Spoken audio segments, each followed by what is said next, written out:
எந்த ஒரு விஷயத்தையும் பிளான் பண்ணாம பண்ணா இப்படித்தான். பிளான் பண்ணி பண்ணணும். ഓക്കേ.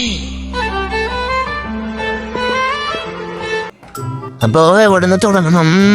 ഓഫീസിൽ നിന്ന് തുടങ്ങാം. ഓഫീസിൽ നിന്ന് ഒരു 5 മണിക്ക് ഇറങ്ങുന്നു. അപ്പോൾ 5:30 വീട്ടിലെത്തുന്നു. അപ്പോൾ 5:30 അപ്പം തന്നെ നമുക്ക് കിടന്നുറങ്ങുന്നു. അപ്പോൾ 5:30, 6, 7, 8, 9, 10 5 മണിക്കൂർ നമുക്ക് ഉറങ്ങാനായിട്ട് പറ്റുന്നു. അപ്പോൾ 5:10 കളി തുടങ്ങി കഴിഞ്ഞ് കഴിഞ്ഞാൽ 11:30 ഒരു 12 മണി. അപ്പോൾ നമുക്ക് 12 കഴിഞ്ഞിട്ട് അടുത്തോടെ വരുന്നത് 12:30. അപ്പോൾ നമുക്ക് ഒരു അരമണിക്കൂർ ഉറങ്ങാൻ കിട്ടും. അപ്പോൾ 1/2 മണിക്കൂർ നമുക്ക് ഉറങ്ങാം. പിന്നെ അടുത്ത കളി വരുന്നത് 12:30. 12:30 കളി വന്നു കഴിഞ്ഞ് കഴിഞ്ഞാൽ പിന്നെ അത് വരുന്നത്